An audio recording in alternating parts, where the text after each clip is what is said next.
আচ্ছা, আজকে মকর সংক্রান্তির দিনকে দিদার ঘরে কি রান্না হচ্ছে সেটা তো দেখাই হলো না, তোমাদেরকে দেখানোও হলো না। দাঁড়াও তোমাদেরকে দেখাই।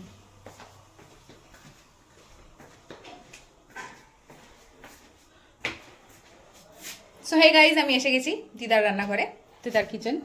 তো আজ মকর সংক্রান্তিতে কি রান্না, এই যে পায়েস হচ্ছে।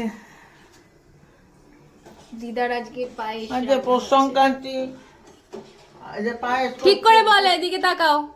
আজ পায়েস করছি।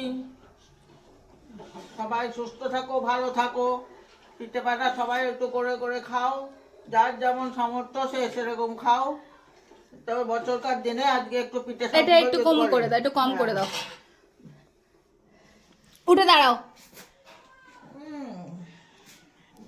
বলো। যার যেরকম ক্ষমতা সে সেরকম একটু করে পিঠে তৈরি করে খাও, ভালো থাকো, সুস্থ থাকো সবাই, এইটাই ঠাকুরের কাছে কামনা করি।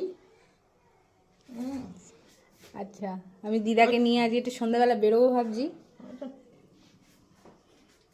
তো দিদা সবাইকে উইশ করে দিয়েছে মকর সংক্রান্তির জন্য। সবাই পিঠে বানাও, খাও, মিষ্টি খাও, আর খুব ভালো থাকো। আর এদিকে আমার ছোট দিদার ঘরে কি হবে আজকে সেটা জেনে নি, দাঁড়াও। কি হবে তোমাদের ঘরে? আমাদের আজকে দুপুরের মেনু, ওটা আমার দাদু।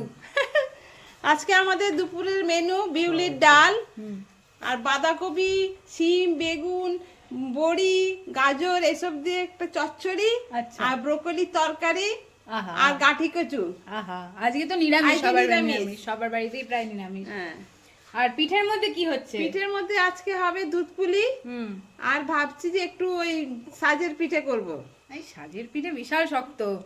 দাঁড়া, আমি মাটির ভাঁড় নিয়ে আসছি, কিনতে যাচ্ছি ওই এখন। আমার একটা সরা আছে আগের বছরের, ওই মাটি, ওই ছোট ছোট খোপ হ্যাঁ, খোপ হ্যাঁ, মতো, হ্যাঁ। ওইটা। ঠিক আছে, চলবে, ওটাও চলবে।